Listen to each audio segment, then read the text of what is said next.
Vancouver, Clout, circles, networking, influence, and the social currency of being seen. In Vancouver, in 2026, networking is no longer just something that happens at conferences, corporate mixers, or over awkward happy hour drinks. It happens in Instagram story tags, rooftop invite lists, private group chats, creator dinners, Pilates studios, coffee shops on Main Street, and in the comment section beneath a viral reel. In many ways, the city's social and professional life has become increasingly tied to visibility. Who knows who gets invited, who gets reposted, and who gets seen. This is the age of the Clout circle. A Clout circle isn't always as dramatic as it sounds. Sometimes it's just a loose network of creators, entrepreneurs, DJs, photographers, startup founders, nightlife promoters, stylists, or wellness influencers who orbit around the same spaces and opportunities. But in Vancouver, where the city feels both globally connected and socially small, those circles can become incredibly influential. And everyone seems aware of them. Spend 5 minutes on local TikTok or Instagram and it becomes obvious. The same faces appear at launch parties in Gastown. The same creators are invited to brand dinners in Yaletown. The same photographers shoot the same people at the same events and tag the same circles. From fashion pop-ups to wellness panels to private nightlife events, Vancouver's digital ecosystem often feels like a revolving door with familiar names passing through it. What makes this dynamic especially Vancouver is the tension between exclusivity and accessibility. Vancouver has long had a reputation for being socially difficult to break into, often referred to online as the Vancouver Freeze. Reddit discussions continue to describe the city as polite but closed off, friendly on the surface, yet difficult to penetrate socially unless introduced through mutual connections. That same energy has carried into digital networking culture. Relationships matter here, sometimes more than credentials. For creatives and young professionals, networking increasingly operates like social capital. A repost can lead to paid work. An event invite can become a collaboration. A tagged photo can become a brand deal. A casual coffee meeting can turn into a partnership 6 months later. In other words, being visible has value.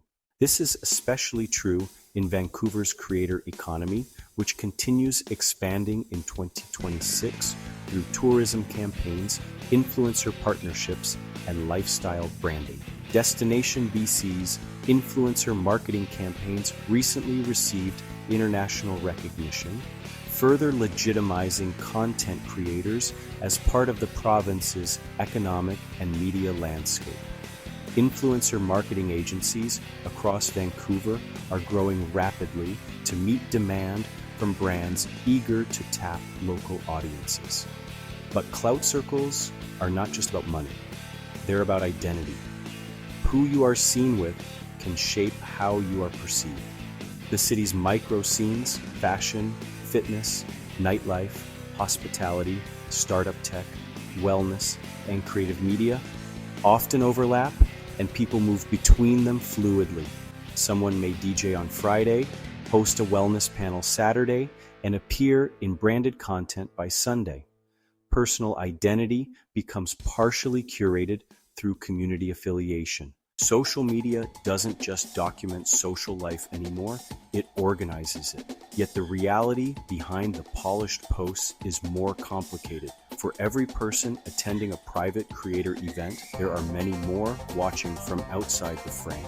And that gap can create pressure. Vancouver's digital culture often presents a polished version of belonging. Clean aesthetics, elevated dining, scenic backdrops, perfect outfits, high-end gyms, curated friendships. But behind that is hustle, constant messaging, pitching, showing up, networking, maintaining relevance, and trying not to disappear from the feed. There is emotional labor in staying visible, and many people are tired. Online conversations in 2026 increasingly reflect fatigue around performance culture, around always needing to build a brand, make connections, or turn every social interaction into opportunity. Some are opting out altogether, choosing smaller communities over status-driven spaces. Others are seeking real networking through hobby-based communities like run clubs, book clubs, creative workshops, or local volunteer groups instead of influencer-heavy events. This shift matters because despite the perception of exclusivity, Vancouver's strongest communities are often built less on clout and more on consistency. The people who stay relevant in the city long-term are rarely just the loudest online. They're often the most collaborative, the ones who show up repeatedly, support others, recommend peers, create opportunities beyond themselves. They understand that in a city as interconnected as Vancouver, reputation travels quickly, and so does generosity. That may be the real social currency of 2026. Not followers, not guest lists, not being seen at the right table, but being someone people genuinely want to work with again. Vancouver's clout circles are real.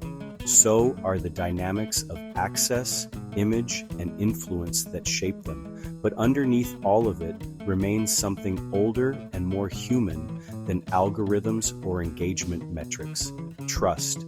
And in a city built on networks, digital, social, professional, and cultural, trust may still be the most valuable connection of all.